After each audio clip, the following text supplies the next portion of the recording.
बताएं यूसुफ कि आप कब से साइकिलिंग कर रहे हैं?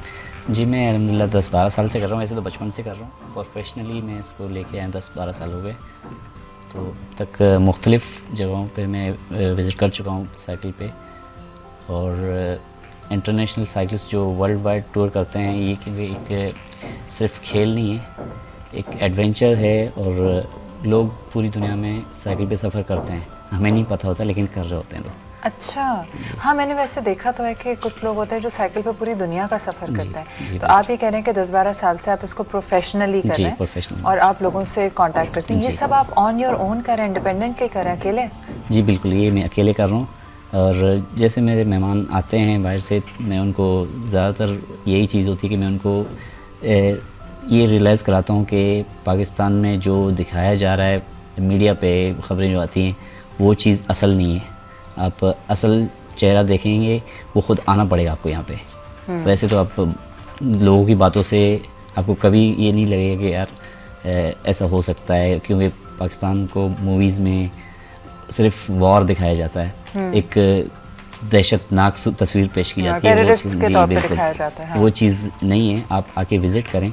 तो पहले मैंने लोगों को कुछ जो ना इस हवाले से गाइड किया, वो आए, विज़िट किया, उसके बाद जो है ना वो लाइन लग गई। अब तक ये सिलसिला चलता आ रहा है। तो जो वर्ल्ड टूर कर रहे होते हैं, स्पेशली कराची में आते हैं, ठहरते हैं यहाँ पे, हमारी साइकिल कम्युनिटीज़ हैं, उसमें साइकिलिंग करते हैं और देन आगे अपना सफ़र जारी रखते हैं। ज़बरदस्त। अच्छा यूसुफ, सिंस आपने अकेले शुरू किया तो मुझे बताओ कि किस तरह पहली बार कैसे हुआ कि मैं किसी को इनवाइट करता हूँ, क्या था? मुझे पूरी वो स्टोरी सुनाओ कि पहली बार पहला मेहमान कैसे अट्रैक्ट किया, होता है ना, पहला ग्राहक कैसे अपनी दुकान के लिए पकड़ा? जी पहला ये था कि मैं बचपन से, एक बच्चों को साइकिल का शौक़ होता है, मेरे ख्याल में अभी भी यही है कि बच्चों का पहला गिफ्ट साइकिल ही होता है। और उससे मैंने जो ना स्कूल के दौर में मैंने ये सारी चीज़ें सीखी। फिर उसको मैं लोगों को देखता था। जब 2014 में सोशल मीडिया का दौर ज़रा आया, उससे पहले कुछ नहीं था ऐसा, तो मैं देखता था बाहर लोगों को ना साइकिल के हवाले से सर्च और ये चीज़ें देखता था। तो जैसे जैसे बढ़ता गया, मैंने अपना फ़र्स्ट 100 किलोमीटर सोलो किया कराची से बलूचिस्तान। देन फिर मुझे जो ना वो चीज़ें समझने में थोड़ा टाइम लगा कि पैकिंग कैसे होती है, सामान क्या चाहिए होता है, वो चीज़ें मैंने रिसर्च करता रहा।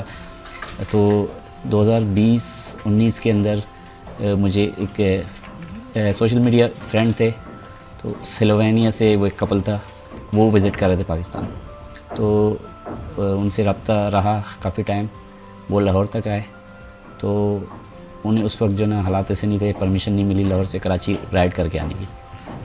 तो वो बाय एयर कराची आए, मुझसे मिले। वो मेरा पहला एक्सपीरियंस था, पहला मेहमान था। तो उनको मैंने यहाँ गाइड किया कराची में। साइकिल लैंग्वेज बैरियर था? हाँ बिल्कुल। इंग्लिश इशारों में बातें कर रहे थे दोनों? इंग्लिश, दोनों उनको इंग्लिश आती थी? नहीं, इंग्लिश आती थी उनको। अच्छा, फिर सही। तकरीबन अब तक मेरे पास जितने मेहमान आ चुके हैं, वो उनकी जैसे कहते हैं ना मादरी ज़बान इंग्लिश नहीं थी। अब तक मैं 10 ममालिक से लोग ज़्यादा आते हैं? जी मैं 10 ममालिक होस्ट कर चुका हूँ। मसलन कौन कौन से ममालिक होस्ट किया? जिसमें सबसे पहले पोलैंड, अभी पिछले महीने, तकरीबन 2 महीने पहले पोलैंड से एक कपल आया। तो वो ईरान में थे उस वक्त। इनको था कि हम जो ना बाय बस कराची आएंगे, क्योंकि बलूचिस्तान के हालात वैसे नहीं है उनके जहन में। अच्छा, आपका ताल्लुक बलूचिस्तान से? जी अल्हम्दुलिल्लाह, मेरा ताल्लुक बलूचिस्तान से। है? मेरा बलूचिस्तान के एक पसमानदा इलाके से, जहाँ बिजली, पानी, गैस का कोई तस्वर नहीं है। तो हमारे यहाँ भी कराची में भी नहीं है, बहुत सारी जगहों पे। तो अभी हम मैच कर रहे हैं आराम से। हाँ। मेरा जो ना शाह नूरानी एक एरिया है, दुरेजी से आगे कहीं, तहसील दुरेजी कह रहा था। और आप कराची में मुकीम हैं? जी मैं कराची में बचपन से ही यहीं पढ़ा बड़ा तालीम। तो आपने पोलैंड से बुलाया लोगों को? तो जो कपल था वो ईरान में थे, तो उन्होंने कहा हम बाय बस आना चाह रहे हैं। तो मैंने उनको कन्विंस किया, भाई ऐसा कुछ नहीं है, आप बलूचिस्तान नहीं घूमे तो आप समझ ले कुछ नहीं घूमा आपने। क्योंकि हम यहाँ से टूर प्लान करते हैं, काफ़ी महंगी टिकट होती है, जो लोग बसेस करते हैं, वो उनकी एक पैकेज होता है कराची से गवादर तक का। बिल्कुल, अक्सर आपने देखा होगा सोशल मीडिया पे ये चीज़ें चल रही होती हैं। तो मैंने कहा हम यहाँ से खर्च करके गवादर तक जाते हैं, तो आप गवादर छोड़ के आ रहे हैं, तो ऐसा तो मुमकिन नहीं है। तो मैंने उनको काफ़ी वो किया, तो वो मान गए। फिर वो कैसे आए वहाँ से? तो रमज़ान बॉर्डर क्रॉस किया उन्होंने, तो वहाँ से जो ना बाय साइकिल पूरा गवादर, देन कराची तक, तो सिंध बलूचिस्तान का बॉर्डर है हब से, तो वहाँ जाके मैंने उनको रिसीव किया साइकिल पे ही।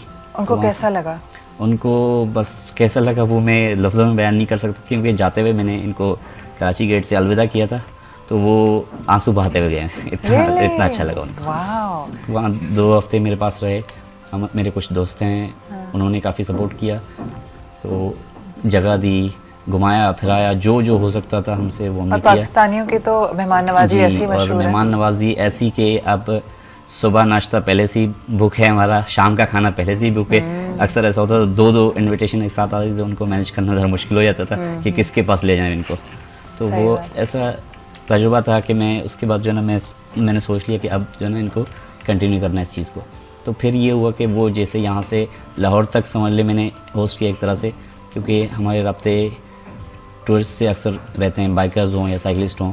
अच्छा, तो यहाँ से पूरी कम्युनिटी जी है। कम्युनिटी है पूरे पाकिस्तान में। तो मैं उनके कॉन्टेक्ट्स देता रहा यहाँ से लाहौर तक, वाघा बॉर्डर तक। देन वो इंडिया गए। उसके बाद उन्हें जो लोग मिलते थे वो डायरेक्टली मुझसे कांटेक्ट करते थे कि कराची जाना है अपने, इनके पास चले जाएं। तो अब तक वो एक चेन चलती आ रही है। Poland, Chile, Spain, Italy, France, Colombia और ईरान, ये कुछ ममालिक, जर्मन। ज़बरदस्त। मुझे आपसे एक सवाल है, आप ज़रा बुलाते हैं लोगों को और पाकिस्तान के हालात ऑन एंड ऑफ कुछ ना कुछ गड़बड़ रहती है, तो ये सिक्योरिटी के लिए क्या आप कुछ मतलब कोई इंतज़ाम करते हैं या बस आयतुल कुर्सी पढ़ के फूंक देते हैं? जैसे कराची में अब तक मुझे कोई सिक्योरिटी की ज़रूरत नहीं पड़ी, क्योंकि पुलिस उनको स्कॉट करती है। बलूचिस्तान के मैं कुछ यही सोच areas रही थी में- कराची में सिक्योरिटी की जरूरत नहीं पड़ी है ना, ये कौन से कराची में रह रहे हैं, हमें वहीं शिफ्ट नहीं, हम गलियों में साइकिलिंग करते रहे यहाँ पे, कराची की स्ट्रीट्स में उनको लेके मैं फोन घूमता वोन रहा भी हूँ। तो होता होगा ना उनके पास। सब कुछ होता है, लेकिन वो एक गोरों concept को सब रिस्पेक्ट करता है। वो बिल्कुल वही है कि जब कोई आके देखता है, मिलता है, लोगों से मिलता है, फिर उसको पता चलता है कि कितना खूबसूरत है।